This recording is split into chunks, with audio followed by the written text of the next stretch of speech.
Unium is the subscription management hub for B2B SaaS companies. Whether you're looking to expand to new markets, experimenting with pricing models, or simply want a streamlined quote-to-cash process, Unium got your back. On top of that, Unium Insights provides the SaaS metrics you need for reporting to the board and for future company evaluation. It gives you the key figures needed to drive your business forward and take strategic decisions. Unium. We help SaaS companies manage their B2B customer subscriptions.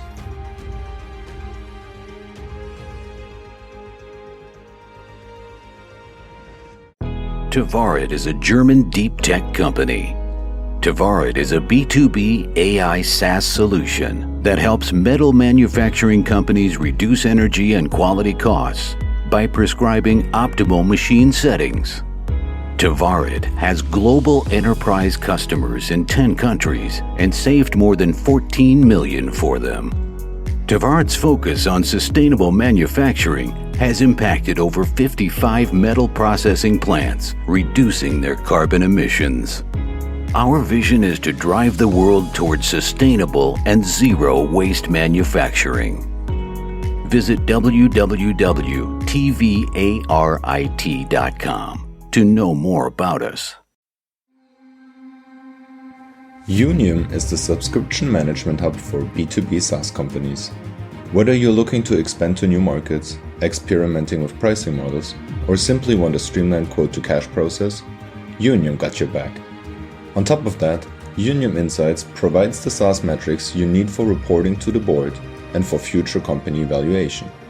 It gives you the key figures needed to drive your business forward and take strategic decisions. Unium. We help SaaS companies manage their B2B customer subscriptions.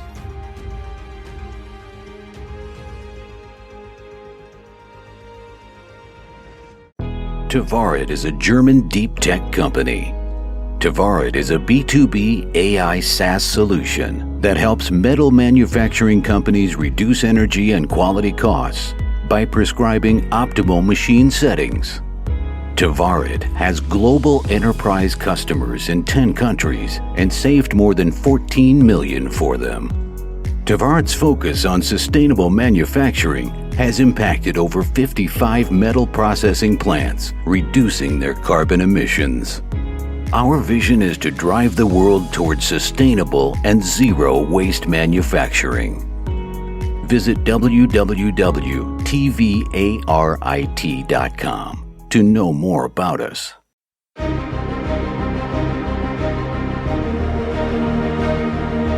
Welcome to Startuprad.io, your podcast and YouTube blog covering the German startup scene with news, interviews, and live events. Hello and welcome everybody. This is Joe from Startuprad.io, your startup podcast and YouTube blog from Germany, bringing you again another update with deep ecosystems. And Thomas is here again with me. Hey, how you doing? Hi, how you doing, Joe? I'm doing good. I'm still getting over Corona, so really sorry if I'm not on top of my game here right now.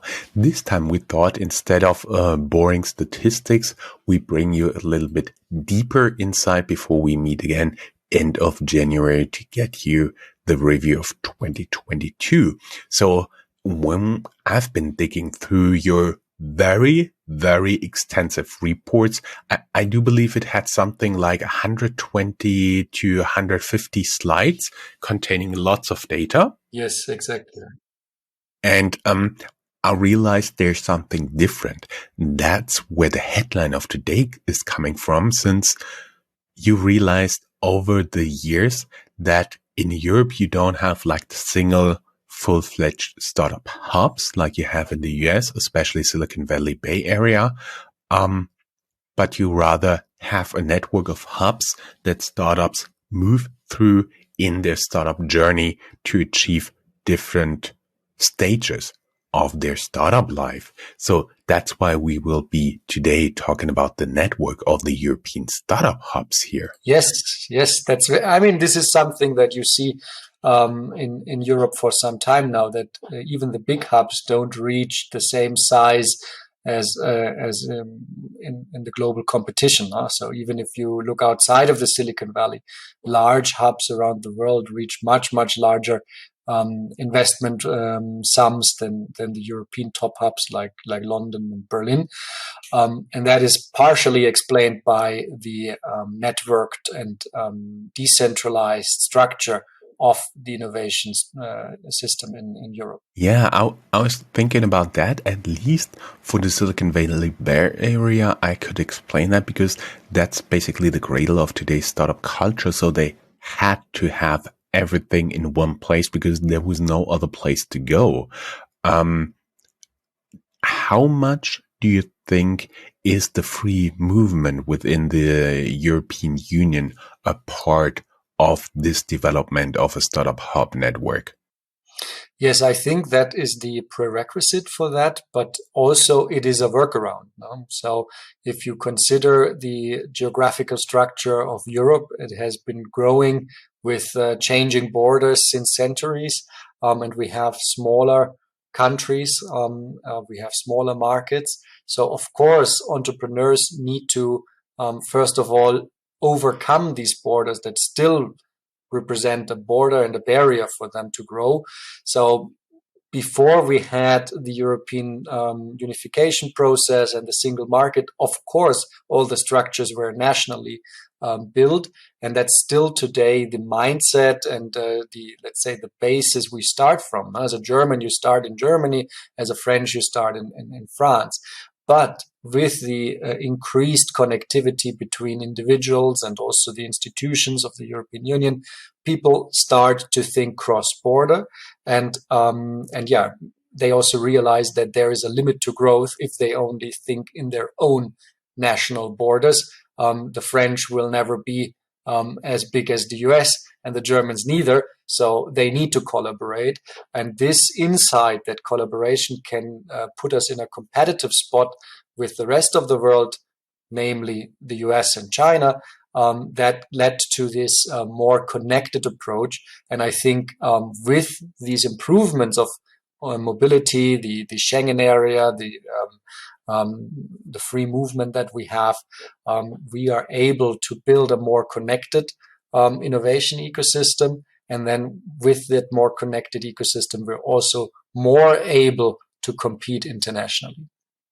What I also found interesting, so today we are only picking out 3 function of hubs in this network and show you how startups are moving along this network, staying in cities. And what I found very interesting, they're not completely packing up each time and totally move to another place, but they leave some staff there, some functions, some departments, maybe research locations, so they get spread out all over Europe. It's something I found very interesting there.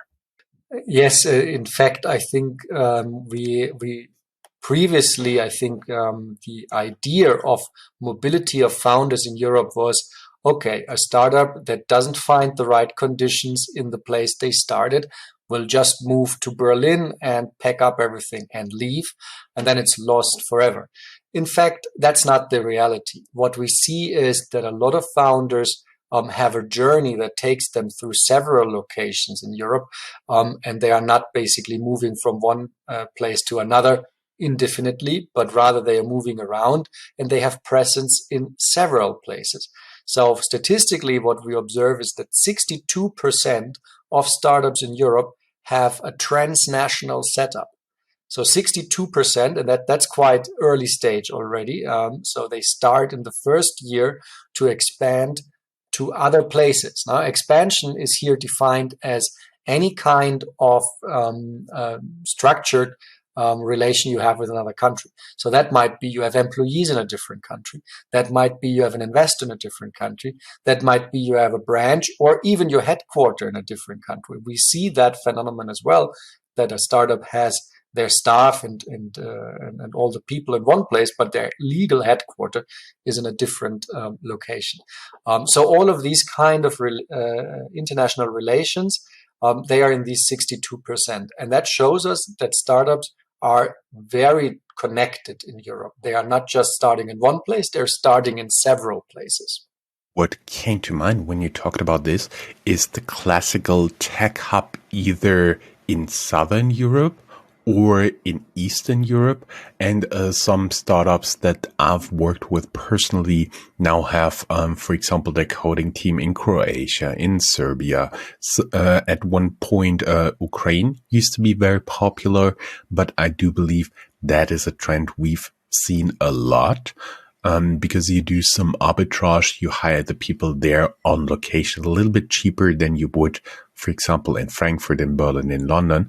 On the other hand, the discount is getting lower and lower in my personal experience. Yes, this is an effect that you have both with startups as well as with established firms. I mean, if you go to Poland, I just been in Gdansk last week. You see large skyscrapers there full of international companies that have outsourced. Gdansk, for example, has, I think, the Amazon Alexa team there. So they are developing the software behind Alexa in Gdansk in Poland. And that's, of course, part of this mix of arbitrage, lower costs, but also talent, highly educated, EU standard education that you can find. So that's a good mix. In my experience, and also what the data shows, is that the hiring abroad is not limited to let's say, arbitrage and lower costs. It's definitely not limited to this. You see often that startups go to hire the best talent in another place. And it's rather that the flexibility on the location is a concession to the talent that wants to stay in their lifestyle, that wants to stay in their area. Maybe they have family, etc. So it's a concession from the startup to be flexible on place and allow someone that have been living and working in, let's say, Stockholm, to work for a Berlin-based startup without moving. So I think that is a big part of this as well. And we don't only see cost savings, but we see actively internationalization by the startups to attract the best talent in their niche, in their field, that they wouldn't find maybe in the place they started. When I was going through this report, I was curious, how long are you already gathering data on European startup hubs? And when was the first point in time that you realized, oh, this is not competing hubs, this is a journey, this is a network of hubs there? Yeah, in fact, we started in 2016. It was a group of entrepreneurs that later founded the company Deep Ecosystems. But before, it was really a project that entrepreneurs in Europe from different places, actually from Italy, Germany, Poland, the UK, came together and said, we know so little about each other. Back then, London was not yet like so clearly the leader. It wasn't completely clear that it will be a big startup hub. In Berlin, similar. We knew something's happening, but still people were thinking, what's happening there? I have no idea. If I'm in Milan, I wouldn't know what's happening in Berlin. There was no visibility. There was no transparency. So that was our first motivation to understand better the experience of a founder in a different location, and that's why we started to collect data. And if you look at it this way, it was always our core idea to increase the connectivity and start to exchange among founders. And so we are a bit biased as well, if you will, because we believe in these networks. And so our research was always focused on understanding the connectivity. And in fact, we see an increase of connectivity over time. There's more and more founder mobility. People were always telling us, well, now with the further integration, all the virtual collaboration opportunities, you will see less founder mobility. Basically, you can start your company from everywhere. True, you can, but actually the mobility of founders has increased over time, and founders enjoy moving around, and they take the opportunities. So mobility and moving to a new place becomes more and more common. Mm-hmm. Do you have any idea how many data points have gone into this analysis of the European Startup Network? Yeah. The database at this point has around I would say 70, 80 indicators now that we track for about 120 cities. So so you can make the math to create the number of data points that we collect. So the indicators range from everything like investment raised, the number of early stage startups getting supported by accelerators, the meetups we have, the number of developers available in a certain startup hub, the international connections, popularity, news mentions. We look at technology trends on social media, what is being discussed. So we really have a wide range of indicators that we can look at to understand what's happening. And if you want to put dimensions, connectivity can be understood as founder mobility, can be understood as the flow of investments, but can also be understood as the emergence of a common narrative. Now, do we believe in sustainability and impact? That's now a narrative, but in some places this is stronger, and in others this is not strong at all. It's also a measure of connectivity. Now, if you say like the idea of purpose-driven startups, this is very strong now in hubs like Berlin or maybe also London, right? But it maybe is not so strong in another hub that is maybe disconnect from this kind of communication, from this kind of dialogue. And so it takes longer until a new trend arrives there because they are less connected. For everybody who's just looking for a quarterly update, we'll have one in early 2023.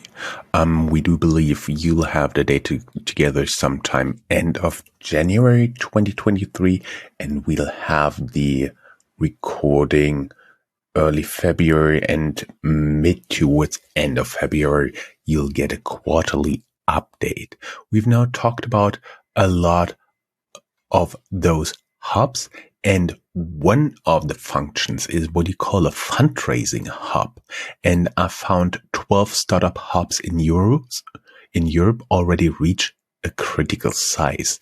They raised more than 1 billion euros in funding in 1 year. They are, not surprisingly, Berlin, London, Paris, Stockholm, Tel Aviv, but also Munich, Amsterdam, Barcelona, Madrid, Copenhagen, and Dublin. And they come a long way from only one, namely London, in 2013. I think that is pretty good development, isn't it? Yes, absolutely. Helsinki is also part of this.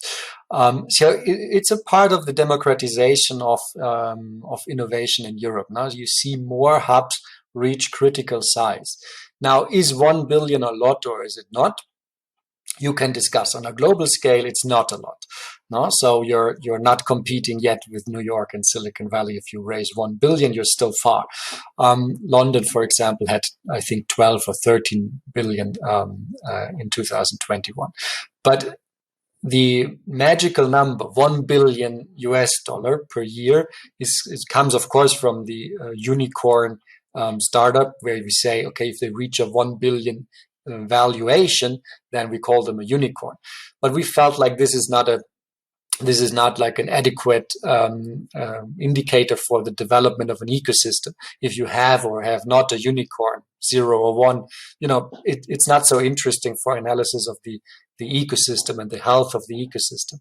So we said, okay, what could be still representing that ambition of growing a successful hub, and still reflect that kind of unicorn idea, but be a better indicator for the city, for the hub. So we said, let's create this indicator, the unicorn ecosystem, where all the startups that are active in that hub are counted together, and if they raise in 1 year jointly more than 1 billion, we give them that. Status of a unicorn ecosystem.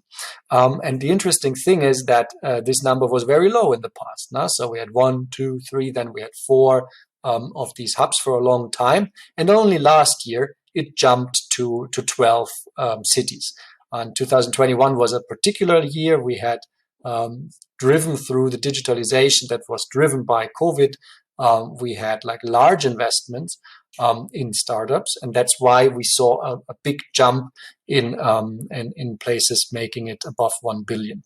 And this shows that they have all the necessary parts to be really a fully fledged ecosystem where you can grow a startup and raise a significant amounts of funding. That sounds pretty good.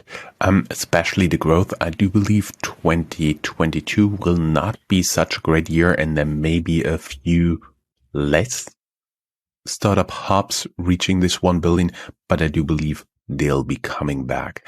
As we said, we have a few functions now picked out here. I found 3 stages in your report especially interesting. They start in a university, they accelerate to test their ideas in the accelerator hub, and they eventually raise funds in a top hub. As we said, the basic idea is you don't need to keep the founders, you don't need to offer everything to be a startup hub, but you have to offer the best solution for a certain stage of a certain industry that the startups are active in. This also led me to conclude that Europe is not a continent of rivaling startup hubs, but rather a network of startup nodes fulfilling different functions in the life cycle of a startup.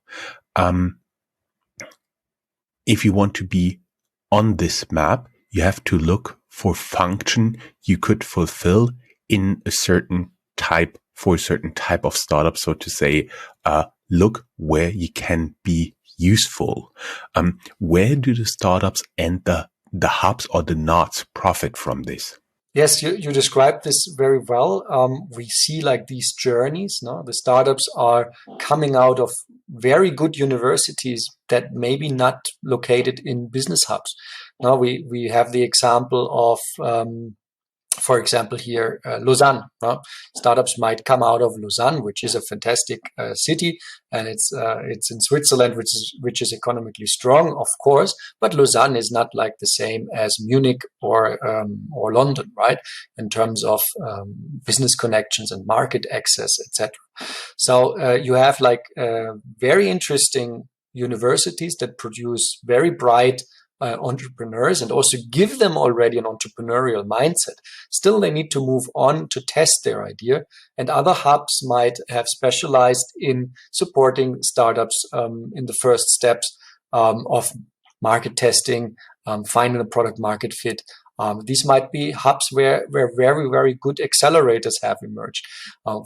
We mention here Valencia, which is like, again, not a place that you know on the global landscape in terms of business. No, it's not where the biggest tech companies are located or born. But still, they have like very strong acceleration.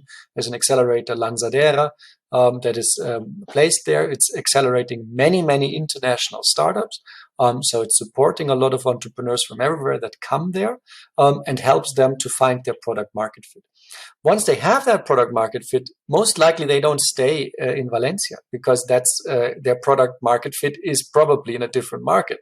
It's probably maybe it's not in Spain, maybe it's not in Valencia. So they might move to another hub to actually sell their product and also to raise investment, because while Valencia might have like good business angels and it might get like a first investment, if you then want to go into later stage, Series A, B, C, D, then you need to go to a place where these kind of investors are existing. So you need to go to maybe Berlin, Paris, or London. So you see that journey, and startups go through these kind of steps, and they give back, of course, to all of the places they have touched. Imagine this startup that went through, let's say, from Lausanne to Valencia to London. Once they receive their 100 million investment, they will, of course, have still connections in these places. And when they need to quickly invest in the growth of their company, they will make use of the networks and capabilities that they have met and found in all of these places. They will come back to the university, to the professor, and ask, what talent can I hire? Because you know them, you taught them. Which talent can I hire? Well, can I maybe open a lab that I need next to your lab? Can I maybe buy a place from the university? We've seen that from BioNTech, one of the largest successes in European startups. BioNTech bought a laboratory after they grew. They bought the laboratory from the city of Mainz. So this is this is happening. They are thinking, okay, where can I expand my capabilities and use the money I raised to invest? And they will do this in the places they have been to. And likely this startup that we just followed, that imaginary startup, will also look in Valencia. We'll say, okay, so you helped me. I mean, you introduced me to the first lawyer. Maybe I will hire that lawyer. Maybe I will hire salespeople in Valencia from other startups that were part of this accelerator and have a similar mindset, a similar understanding, and we can hit the ground running. If I hire them from maybe they're failing startups or from the network there. So definitely it is worth for a city. Economically, it is worth to be part of the journey in some way or the other. And since it's a very competitive space, founders moving away quickly and easily, you need to, as a city, strategically, you need to always think about how can I be part, how can I be a constructive part in the journey. Worst idea that you can have is to say, I don't allow you to move. I only work with startups that will be from the date they are born till the date they die in one location. If you only want to work with those and you're not in the top hub, most likely you will not work with very successful founders.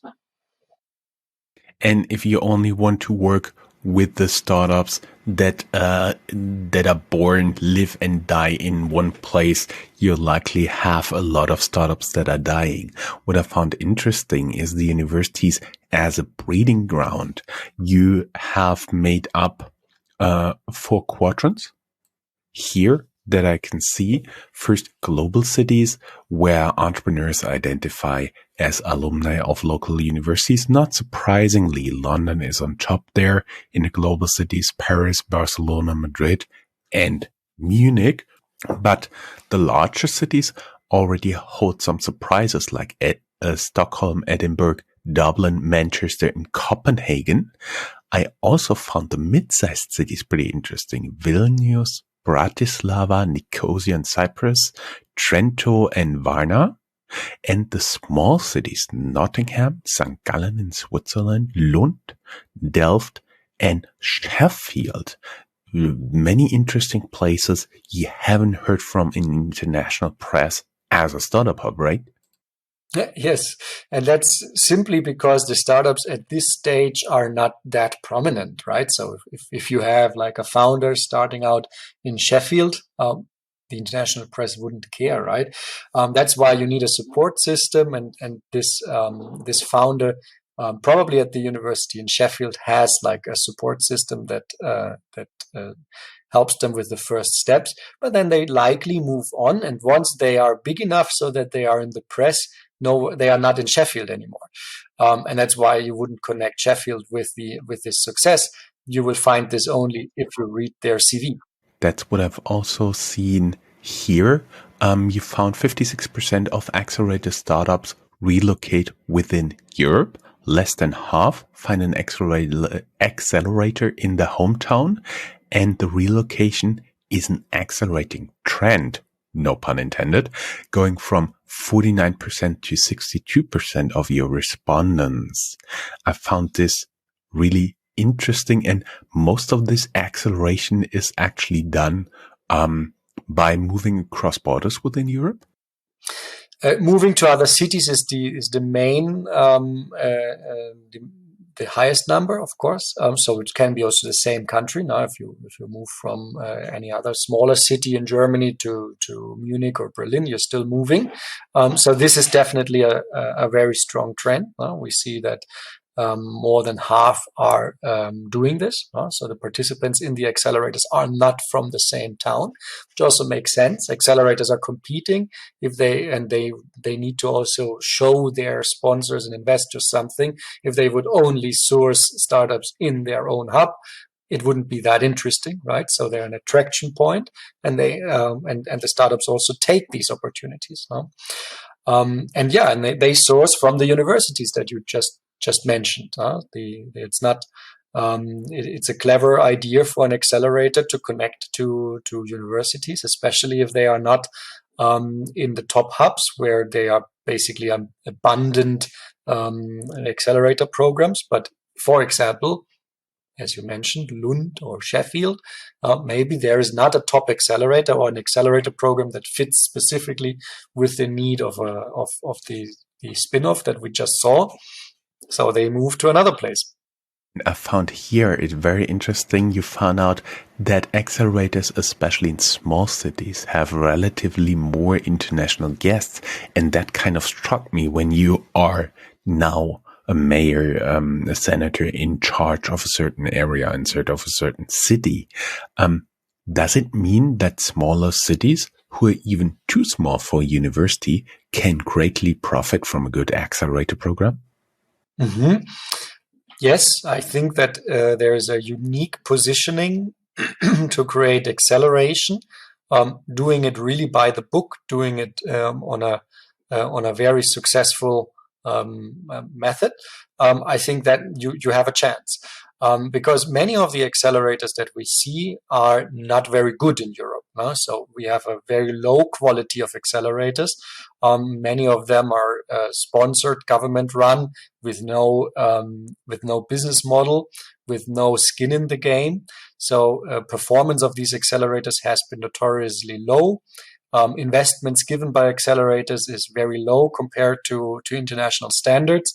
Basically, in Europe, mostly you get like an investment of 20,000 for participating in an accelerator, and you have to give away 10%. That's kind of like the general deal that you have. That's terrible. It's a terrible deal in international standards, but most accelerators operate on this. That's even though there is many, there's a fantastic opportunity to position in this and to create better conditions, to create better programs. And where this happens is not so important as we see, because these accelerators are often working on product market fit. You basically you need like the right coaches, you need to have the right network, yes, but it doesn't have to be in the top hub. Now it can be also in Valencia. So there you can very, very nicely work on your product market fit. That's not a restriction. So in the end, positioning in this is a clever strategy. And I found also another analysis from you guys, the international participation by accelerators in absolute numbers. Not surprisingly, number one is London, Paris, Berlin, Munich. But then I found interesting, Lausanne as 1, 2, 3, 4, fifth. Number 6 is Amsterdam, Oslo, Barcelona, Copenhagen, Zurich. We haven't had on the list. Stockholm, Riga, again Valencia, Vienna and Lisbon. So they're drawing in a lot of international entrepreneurs, a lot of international talent, just by providing good acceleration ecosystems, you have to call it, right? Yes. And I think smaller places, of course, need to attract more internationally, because their homegrown entrepreneurs are just not enough, right? So to run the accelerator, you need a certain volume of deal flow. And so you need to actively go out and run campaigns and look for participants outside. So that definitely is a challenge. I mean, another example is Berlin. In Berlin, you have a Gründerstipendium, which is a stipend plus accelerator program that's sponsored by the city government. And funny enough is they have created like, I think 10, 15 smaller programs that accelerate the startups that get that stipend. And these 10, 15 programs, they all start on the same day. So to run this program in Berlin, you need for each program at least 5 to 10 participants, right? And then you have 10, 15 programs starting on the same day. That means Berlin needs to find 50, 80 participants on the same day. And so you see like what kind of requirement in deal flow you have to run an accelerator program on a certain level. So yeah, it's a challenge, and in Berlin maybe you can generate enough homegrown entrepreneurs, but for sure as a small city you need to source internationally. And talking about internationally, I also found a very interesting graphic here about the key markets of the respondents of your survey. Far ahead by more than 40% are the US, but interestingly, almost 15% said their most important target market is Germany, followed by Southern Europe, UK, Central and Eastern Europe, Nordics, Asia. There we are already below 5%.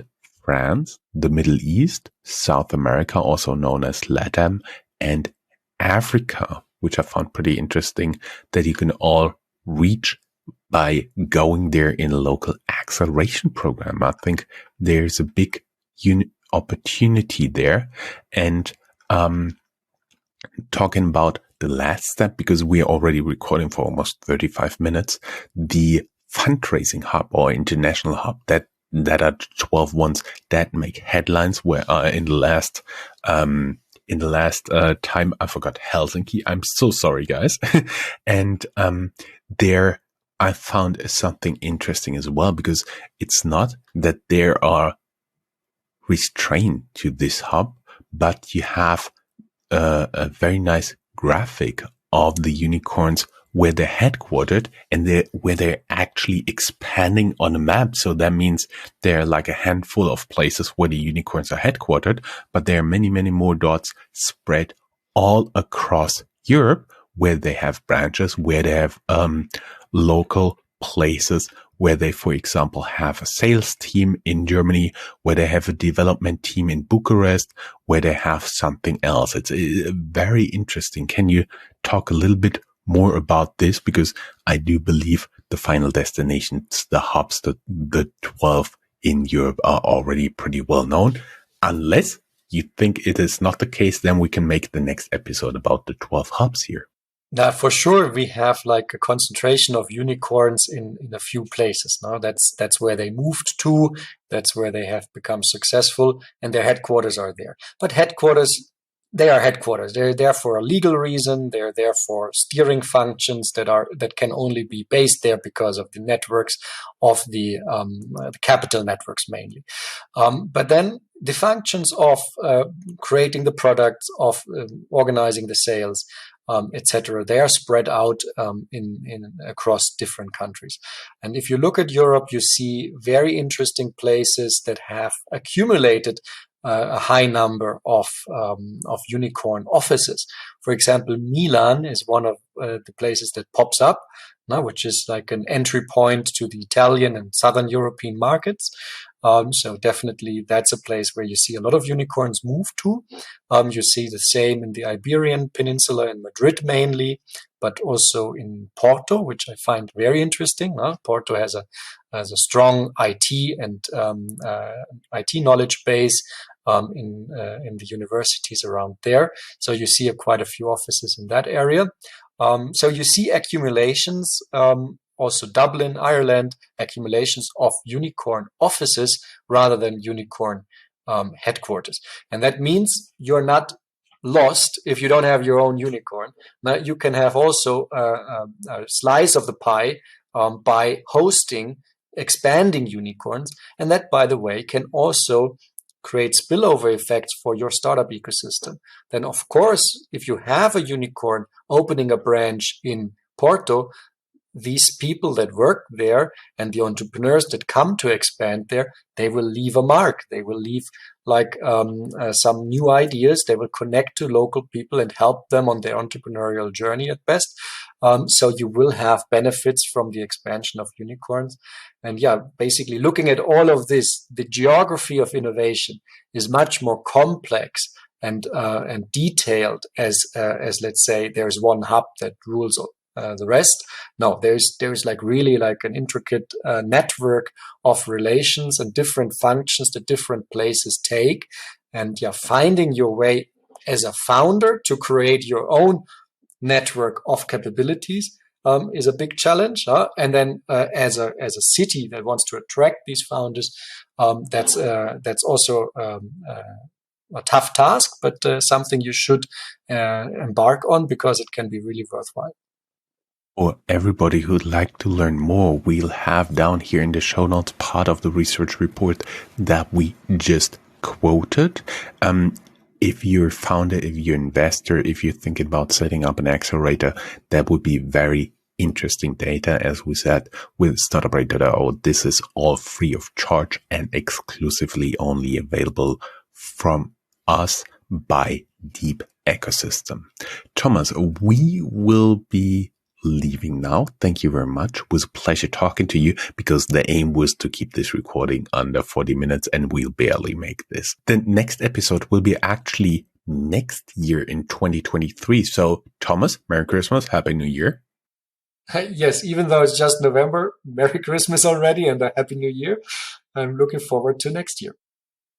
Sounds a little bit strange saying this when we're recording this end of October, but nonetheless, we will be back. Thanks, guys. Have a great day. Bye-bye. Bye.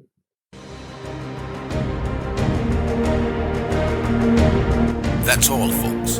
Find more news, streams, events, and interviews at www.startuprad.io. Remember, sharing is caring.